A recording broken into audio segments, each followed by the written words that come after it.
CZI annual conference is the third day. It was on entrepreneurship.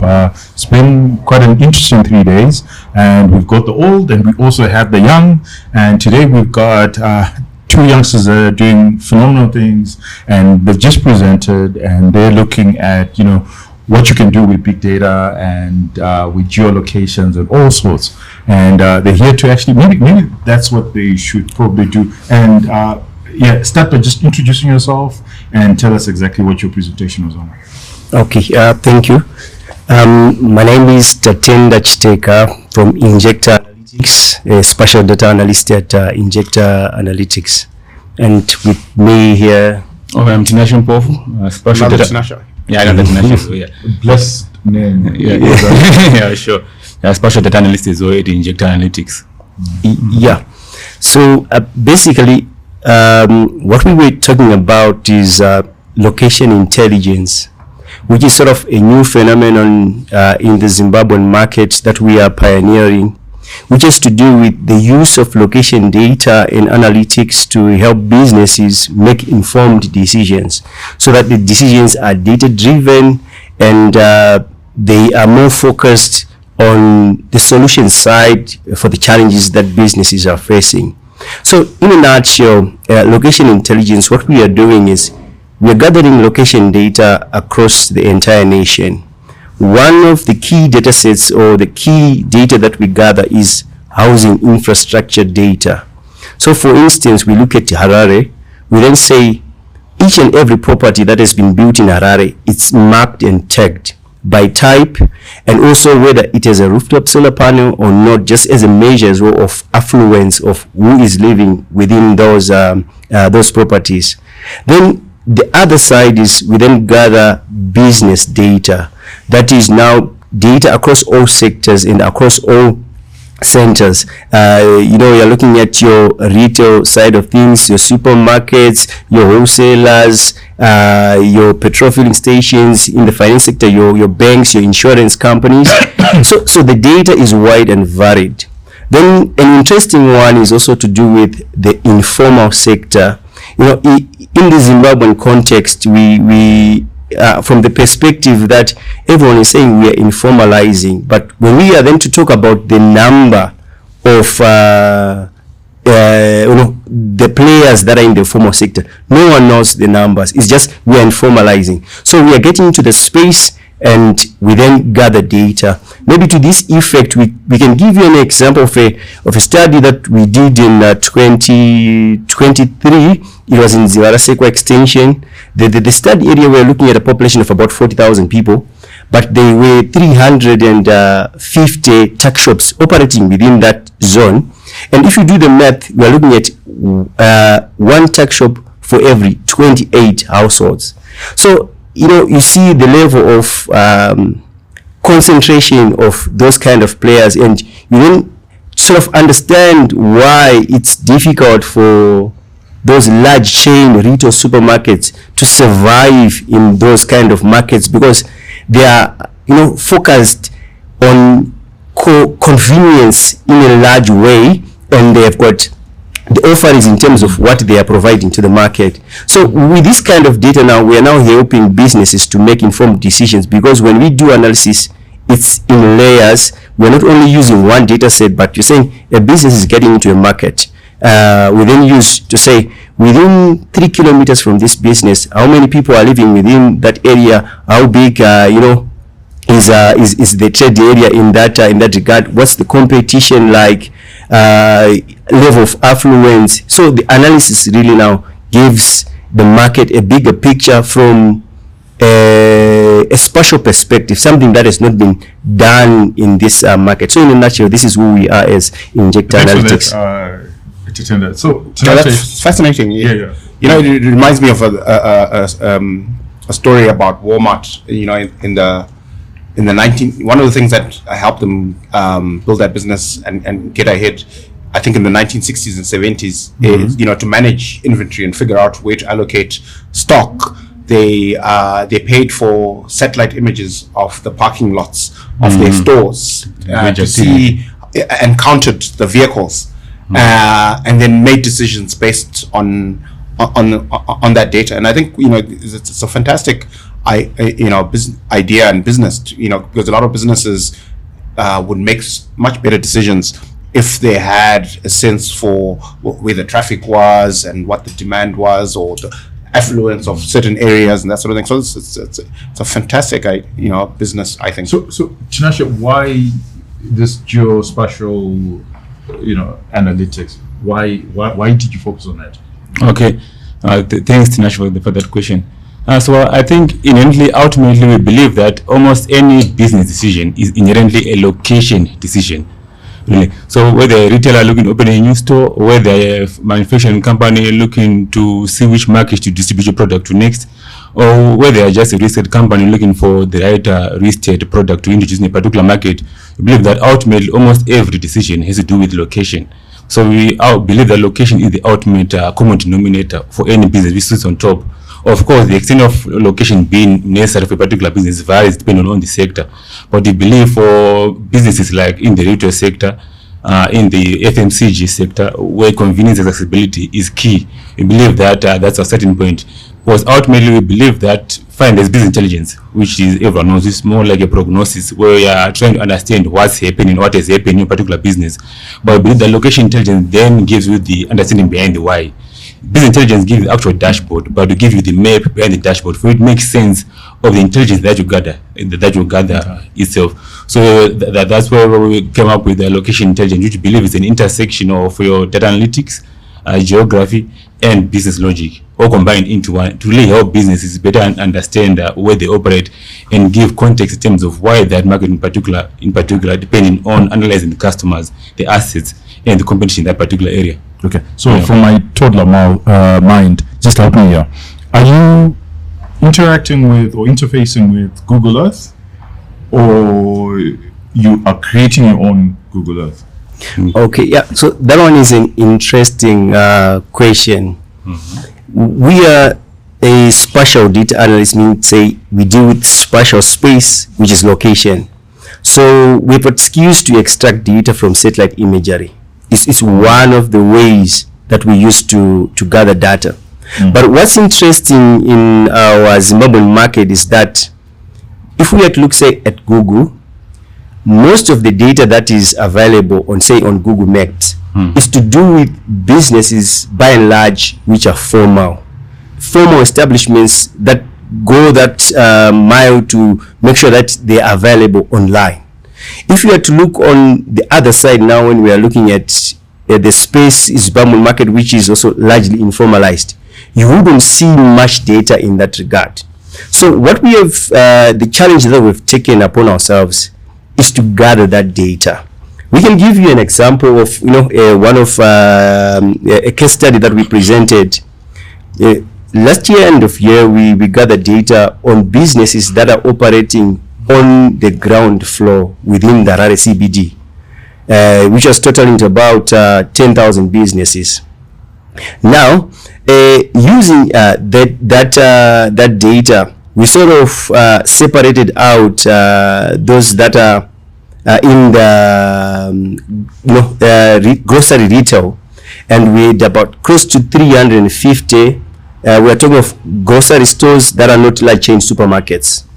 Then over and above that, separately, we also capture data on vendors that are operating within the same CBD, and we got figures that are close to slightly above 6,000, but close to 4,000 of them are in the FMCG space. They are selling products that is something to do with products that are being sold in supermarkets. So at the end of the day, you see those number of vendors versus the grocery stores that we have that are not large chain. It then helps to understand, let's say, the closure of large chain retail supermarkets, because in the past 12 months, about 7 large chain retail supermarkets have closed in the CBD. So we're trying then to use this data. That is not, you cannot find it. Say if you go on Google, you can't find that kind of data. So it's our own data that we are forming and that we are gathering, so that we can give a clearer picture to our own context to give our own context and interpret what's really happening in our local market, so that businesses, whether those that are large chain retail supermarkets, can have insights into how they can then maneuver this context. But also, on the other end, when we are looking at the informal side, say vendors and those grocery stores, they are also supporting manufacturers and wholesalers. So it might be now an issue of those kind of businesses, the manufacturers adopting their business model in light of the changing distribution channels that are in existence in the current market. So that's sort of where we are coming from. So most of the data, it's our own data, because it's a gap that other bigger players are not providing. Okay, so I've got two questions here, Tinashe. So interesting statistics that we've just learned here. 10,000 businesses in the CBD, 350 in retail. My question is around data integrity. How do you actually know this data? Is because you're moving around and counting, or you're using satellite imagery? And if you're using satellite imagery, how clear is it? And how definitive are you of 10,350? Maybe walk us through how it actually happens. Okay, thank you for that question. So basically, ultimately, we believe the way we collect our data is primarily a primary data collection initiative. So you actually go on the ground and collect the actual data based on what we see. So it's not third party or something like that. In the satellite data itself, you actually go on the satellite and actually map the actual infrastructure. So maybe infrastructure data. So infrastructure data is real, it's tangible. You can actually see it. Actually classify it, whether it's an industrial building, whether it's a main house, like cottage or commercial building. So our background in town planning actually helps us in that regard, because we know the built environment very well. Okay. So we're able to classify almost any infrastructure according to its actual asset class. So really, that we believe that from that perspective, we really minimize the errors in our data sets. So in terms of infrastructure data, I believe we're almost like 99% accurate, because we really are able to disintegrate and actually zone out whatever area we'll be focusing on. And on top of that, whatever we map via satellite, we then go on the ground and validate certain areas where the satellite imagery may be outdated. So I believe that our process is actually foolproof, because yes, we do actual satellite data image to analyze at scale and collect data at scale, but ultimately then validate certain pockets where satellite imagery may self-lake with our own background in the built environment, which I believe actually helps. Oh, fantastic. Yeah. Then the other question I have is, then you need a lot of data centers, because where are you storing all this information? Data center. Because it's this is a lot of information. Okay. So when it comes to that kind of data, it's not really as the extent that you might think that it is, because of the formats that we then save this data in. Maybe in a highly simplified version, say suppose we have data on 300,000 properties in Harare, as an example, say buildings. You can have an Excel with 300 rows which have each and every property. Then it's not a matter of adding coordinates. That you have the image as well. That's another level. I was just trying to simplify to say that it's very possible to save and store this data, not at that scale. It's not at that level where you say you need big data center infrastructure to save data. It's like subscribing to those players that are offering cloud services in terms of hosting the data. It's not really a big issue in terms of hosting it, but really concerns are around security of this data. Because what we are saying now, we're in the either way. If you are not careful, your data is used to train large language models that are used by these big players, then we lose that competitive edge. So we have resorted to sort of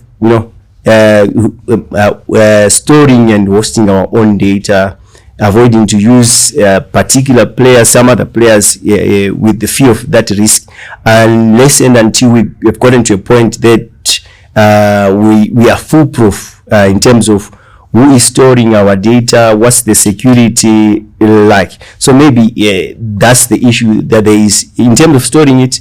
it's very easy. But in terms of security now, that's where the bigger question is.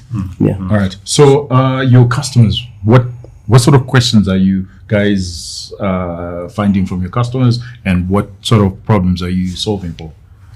Okay, yeah, that's a loaded question. Was because basically, given the nature of our work, where location we believe is applicable in almost any sector, so the questions really vary based on the business question being asked by a particular player in whatever sector they are in, whether you're retail, whether you're finance, whether you're health. But ultimately, it has to do with market intelligence, getting insights about whether it's viable for them to operate in a particular area or not. Or probably they want to map out their next branch location. So actually, they map out the actual business ecosystem upon which they play, the customers, the suppliers, their current branches, and better predict where else they can open another store. So if you're chicken in, where to open the next chicken in? Exactly, yeah, something like that. So let the question. Are you guys working with Insco? Not yet, but hopefully working them soon. No, not yet. Of course, we can't have matches with the actual clients themselves, but we've got various clients, including some of which are listed on the stock exchanges. I think it's definitely a good business. And we need more of it.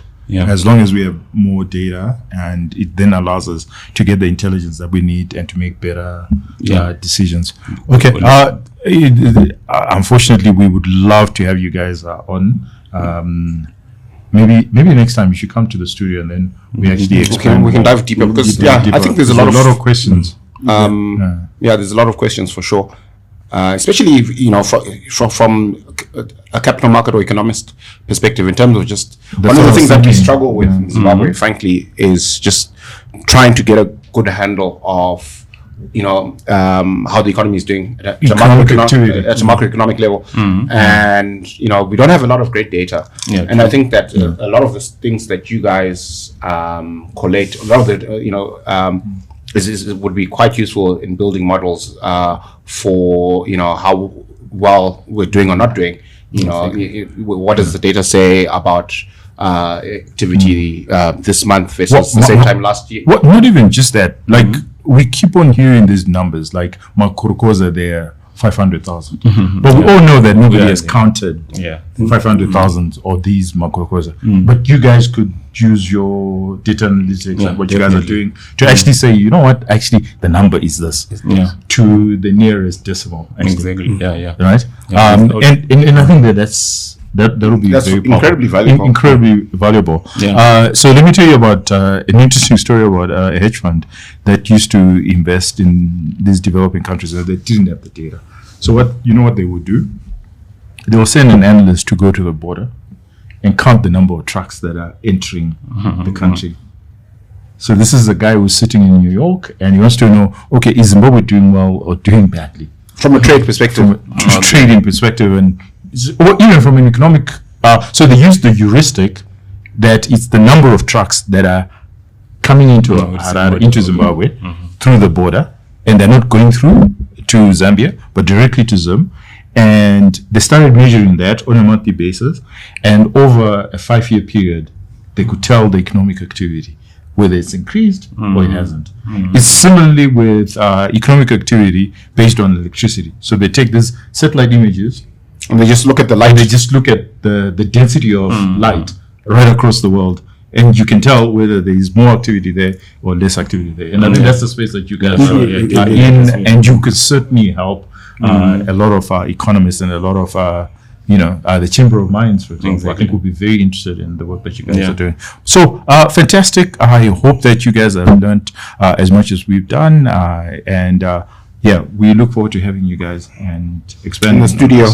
Thank you. We need to shout out to our sponsors, Delta, Kefalos, Old Mutual, and BAT. Cheers. Thank you.